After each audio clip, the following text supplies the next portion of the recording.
মানুষ কি বলতেছে মামুন মামুন বিয়ে করছে বুড়া বেটিকে। কার্যকলাপের কারণেই তো মানুষের রাগ থাকে। একটা মানুষকে যতটা ভালোবাসবেন আপনি, তার ব্যবহারের কারণে তার চেয়ে বেশি ঘৃণা করবেন আপনি তাকে। যখন সে ওইরকমভাবে ব্যবহার করবে আপনাকে, ওইরকমভাবে আপনাকে ট্রিট করবে, আপনাকে যখন প্রাধান্য না দিবে, সম্মান না দিবে, আসলে অকৃতজ্ঞ বলে একটা কথা আছে, অকৃতজ্ঞ। সো আমি মনে করি ও একজন অকৃতজ্ঞ। ওর কোনো মানে ভিতরে একটা আছে না যে মামুনের জন্য আমি প্ল্যাটফর্মটা আসছি, এই মামুনের জন্য এত মানুষ আমাকে চিনতেছে, মামুনের জন্য এত কিছু হচ্ছে, এই ফিলিংসটা ওর ভিতরে নাই। ও মনে করে যে ও একাই এগুলো তৈরি করছে, ওই একাই এই জগতে আসছে। ও ইউটিউবিং করে, ওর ইউটিউবটা ক্রিয়েট করা মনে হয় আপনার 2014 সালে, কিন্তু ওরে চিনেন আপনারা 2024 সালে এসে। 24 সাল না, আপনার 22 সাল থেকে চিনেন ওরে। কেন চিনেন? কার মাধ্যমে চিনেন? কীভাবে আসছে? কেউ কিন্তু বলে নাই যে লেলা টিকটকার কি বিয়ে করছে। মানুষ কি বলতেছে মামুন মামুন বিয়ে করছে বুড়া বেটিকে। মানুষ এটা একটা কন্ট্রোভার্সি তৈরি করছে। মানুষের ভালো লাগে, মানুষ একটা কন্ট্রোভার্সির মধ্যে থাকতে পছন্দ করে, ওরা মানে বিনোদন পায়। দর্শক, এটা খারাপ লাগার কিছু না, মানুষ বিনোদন পায়। সো বিনোদন পাক, সমস্যা নেই। আসলে এখনও আমাদের বিয়ের কিছু এরকম কিছু হয় নাই। ওর যে ভিডিওতে আনছি আমি, এটাও কখনো বলতে চায় না যে আমি মামুনের জন্য তৈরি হয়েছি, আমি মামুনের জন্য এই সোশ্যাল মিডিয়াতেই মানুষ চিনে। ও যে সোশ্যাল মিডিয়াতে এসে আমাকে বদনাম করে, আমার নামে গিবত করে, ও কি ভুলে গেছে সোশ্যাল মিডিয়াতে ওকে কে আনছে, ওর চেহারাটা কে চিনাইছে?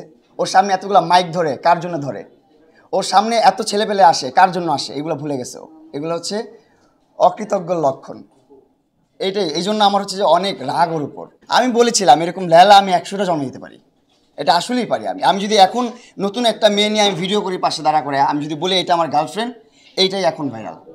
ওর অ্যাকাউন্টে দেখবেন রাতারাতি ফলোয়ার হয়ে গেছে, ওরে মানুষ চিনতেছে, ওর সামনে এখন ক্যামেরা ধরতেছে মানুষ। এটা নর্মাল হবে, কারণ এটা অহংকারের কিছু না ভাই। এটা মানুষ সোশ্যাল মিডিয়াতে একটা নাম তৈরি করছে, এটা 1-2 দিনে তো তৈরি করি নাই, প্রায় 7-8 বছর কষ্ট করে আমরা এই নামটা তৈরি করছি। হোক না বদনাম, হোক না সুনাম, নাম তো তৈরি করছি। একটা নাম আছে, প্রিন্স মামুন। সেই নামের পাশে যখন একটা যুক্ত হবে কোন একটা নাম, ওই নামটাকে অবশ্যই প্রাধান্য দিবে মানুষ।